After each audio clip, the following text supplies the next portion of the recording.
ফায়া আইয়ুহাল হাজিরুন রাহিমাকুমুল্লাহ, বন্ধুরা আমার ভাইরা, ইচ্ছা এবং মনোবাসনা অনেক ছিল, অনেক কথা বলার মনের মধ্যে সংকল্প এখনো আছে, কিন্তু পরিবেশ পরিস্থিতি কোনোটাই আমার অনুকূলে নেই।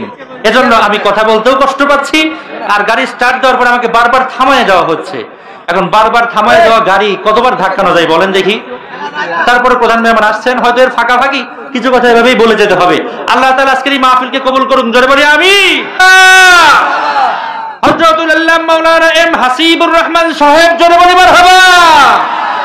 আল্লাহ তাআলা আমার ভাই হাসিব সাহেবকে কবুল করুন, জোরে বলি আমিন। আরো জোরে বলি আমিন।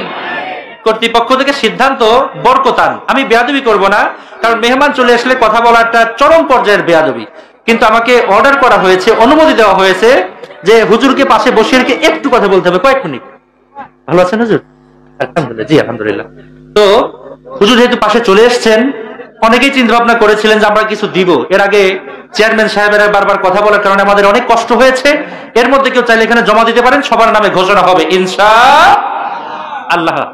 আমরা যারা হাজির হয়েছি আমরা সকলেই অবগত আছি, পাবনা জেলা একটা ঐতিহাসিক জেলা, অন্যতম জেলা, যেই জেলা সম্পর্কে শুধুমাত্র আমাদের বাংলাদেশের মানুষ নয়, গোটা এশিয়া মহাদেশের মানুষ পাবনা সম্পর্কে জানে, ঠিক কিনা বলেন? সেই পাবনার সন্তান আপনারা, বিশেষ করে আপনাদের এই পাঁচপঙ্গলী মাঠটা আরেকটা ঐতিহাসিক মাঠ, কেননা এই মাঠেই কথা বলে গেছেন, বর্তমানে জেলে বন্দী আছেন, আপনারা সকলেই জানেন, মুফতি আমির হামজা ভাই।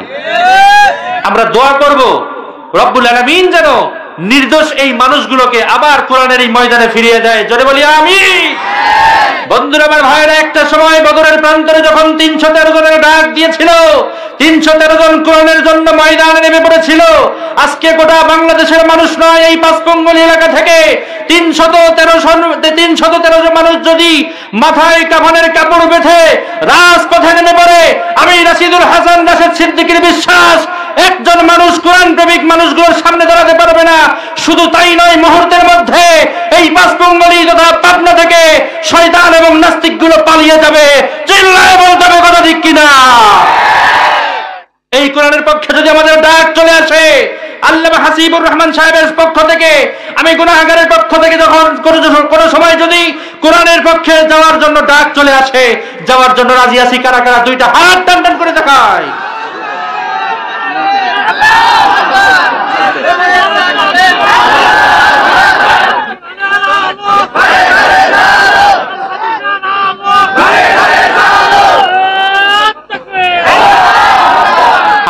হাত নামান। আমাদের মনে অনেক অনুপ্রেরণা, মনে অনেক কষ্ট, মনে অনেক ব্যথা, অনেক কথা বলতে মনও চায়।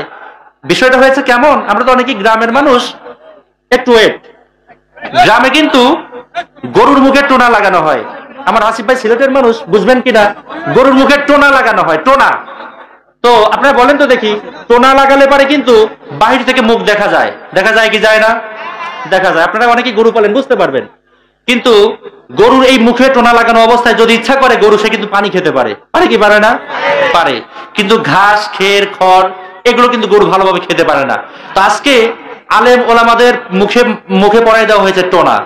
কথা ভিতরে অনেক আছে, বলার মতো শক্তিও আছে, পরিবেশও আছে, কিন্তু মুখের মধ্যে এমন ভাবে টোনায় লাগা দেওয়া হয়েছে কোনোভাবেই কথা বলা যাবে, বললেই বিপদ। এজন্য আমরা সেদিকে যাব না।